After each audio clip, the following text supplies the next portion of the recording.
Alright guys, welcome to my YouTube channel. For today's video guys, magto-troubleshoot tayo ng busina ng Mio 125S. Guys, shout out sa mga may Mio 125S dyan. Troubleshoot natin to guys. Guys, gamitan na natin ng screw to guys. Umpisa na natin to guys.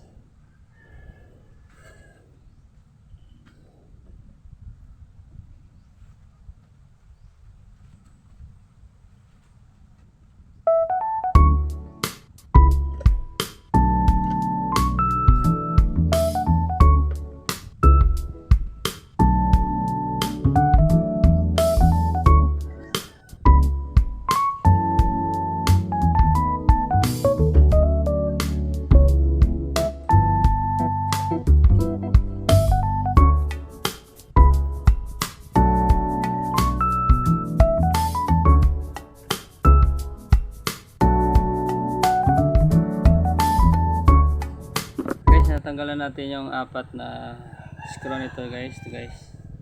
Apat to guys. Yan. Kukuha po tayo ng ano dito guys. Allen rings guys dito banda guys. Guys Kuha muna tayo ng Allen rings dito guys. Ayan guys. Kuha muna ako ng Allen rings guys. Ito guys, yung Allen rings natin guys. Salo natin ito guys.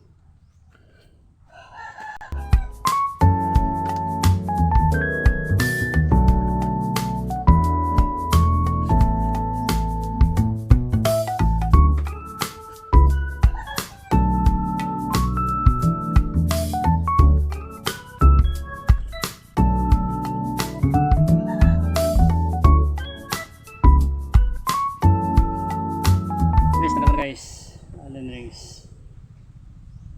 Ayan. May kahirapan din sa pagtanggal nito guys kasi ano guys, kailangan mo tanggalin lahat dito guys pati sa taas guys. Guys, may screw pa ako dito katanggalin guys. Tingnan natin guys.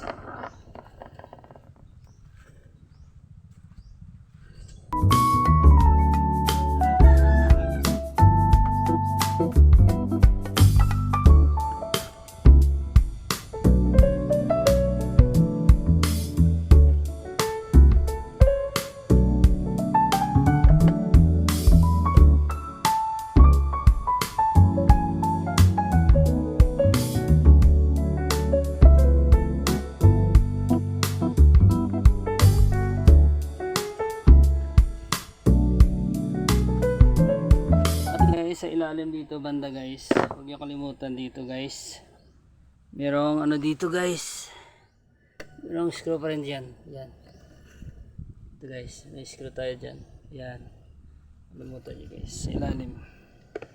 Yan sa ilalim guys, yun yung screw.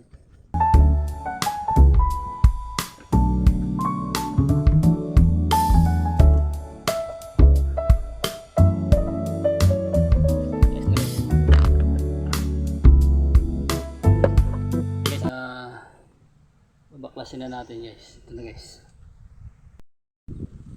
Baklasin na natin guys.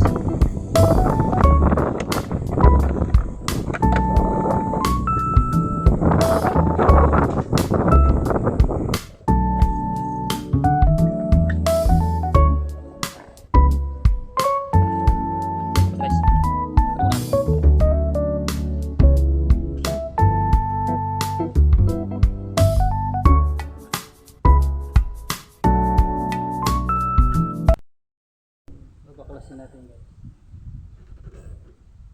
para makita yung serbato sa loob.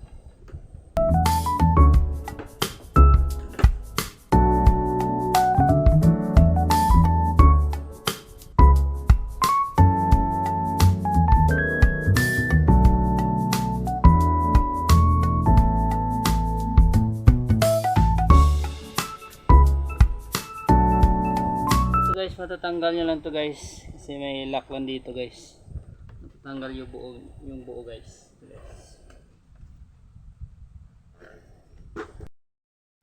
Okay, pag napaklas nyo na guys, dito banda guys, tanggal ko na itong screw. Tanggalan nyo to guys kasi nandito banda yung busina natin guys. Ito guys. Tanggal ko na itong screw guys. Ayan. Ito guys. Nakita ko na dito ang diferensya guys. Ito guys, putol siya guys. Ayan.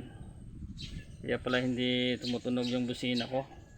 Putol pala dito. Ayan guys, oh, putol siya guys. Yan, ayusin yung dugtong yung linya guys. Yan na yan. Ayan. Hanggang dito guys, yung walang diferensya dito. Dito naglo-lost contact dito guys. Ayan guys. Kita ko sa inyo guys. Ayan. Kukuha yan guys. Ito guys. Ito guys na akalawang dyan eh. Kiskis nyo lang guys. At saka ito guys. Kiskis nyo rin dyan ang dulo guys. Yung maliit. Yan. Tapos balik nyo lang guys. Yan lang guys.